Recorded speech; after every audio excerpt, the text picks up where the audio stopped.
venir, bien évidemment, et on est là pour exprimer ce qui s'est passé dans la rue depuis 3 ans, ce qu'on a subi, et ça dans toute la France. Donc au départ, le gouvernement l'a complètement rejeté, c'est-à-dire l'a renié, dit qu'il n'y avait absolument pas de violence policière, n'est-ce pas? Et ensuite, il l'a légitimé. Donc c'est terrible pour nous. En effet, on ne peut pas vivre dans une société comme celle-ci.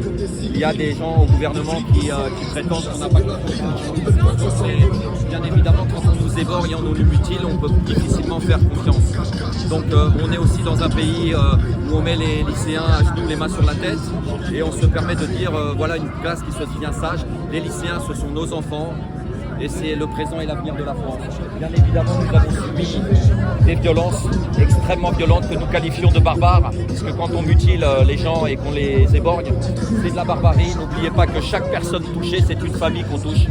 Quand on mutile quelqu'un, c'est à vie, et donc on blesse toute la famille. C'est terrible ce qui se passe dans la rue, en effet. Pour des personnes qui nous expriment à la télévision et partout, on vit dans une démocratie. La démocratie est très violente. Aujourd'hui, nous n'avons plus des personnes comme l'abbé Pierre qui exprimait la réalité de la rue, la difficulté de la rue. La voix des sans-voix, il nous a fait un discours magnifique qui est encore disponible sur les plateformes vidéo. Il exprime, si vous voulez savoir d'où vient la violence, écoutez la voix des sans-voix de l'abbé Pierre, qui est malheureusement d'actualité aujourd'hui pour nous. On est là pour dénoncer les violences policières, dénoncer ces violences que nous subissons depuis 3 ans.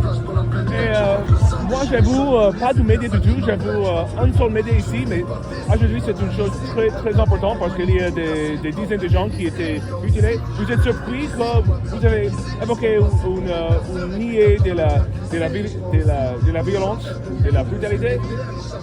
À vos avis, il n'y a pas de médias français, nous sommes un média étranger.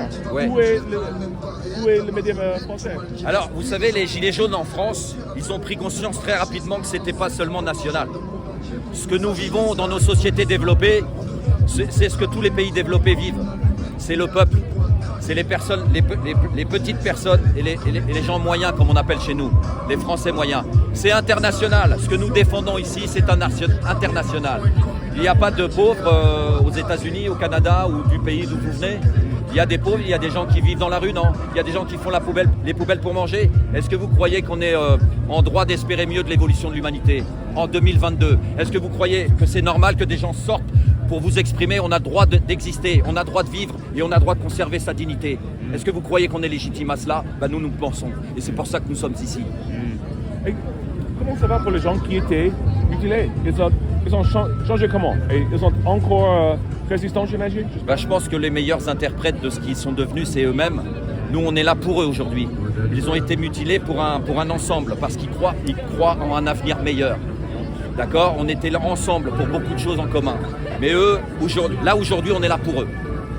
On est là pour eux et pour leur famille. Et évidemment, la question que vous venez me poser, je pense que c'est propre à chacun. Ils n'ont pas vécu ça de la même manière, ils ne se sont pas relevés de la même façon. Donc il y a des gens qui vont très bien, d'autres qui vont moins bien. Et ils s'en sortent plus ou moins bien. Ils ont du mal à trouver du travail, ils ont du mal à revenir. C'est un traumatisme qui est incontestable. C'est traumatisant et c'est difficile à vivre. Donc on est là aussi, bien sûr, tous ensemble, on est là pour leur dire qu'on n'oubliera jamais. Et on est là pour eux, on est là pour soutenir eux et leur famille si nécessaire. Super. Dernière question. À votre avis, si Macron s'est réélu, qu'est-ce qui se passe pour le mouvement du région? Encore une fois, est-ce qu'on peut accepter pour moi la vraie opposition, elle est dans la rue. C'est une réelle, parce qu'autrement, qu'est-ce qui est proposé aujourd'hui dans l'urgence? Il y a même une urgence environnementale. Donc c'est là que c'est international aussi, monsieur. Les espèces vivantes restantes sont menacées. Qu'est-ce qu'on fait? Là, je ne suis pas en train de déformer, je ne suis pas en train d'exagérer. Les espèces vivantes restantes sont menacées. Alors vous pouvez continuer à regarder Netflix, vous pouvez continuer à commander sur Internet vos petits jouets, vos petits vêtements, vos petits conforts matériels. Mais qu'est-ce qu'on fait pour le vivant?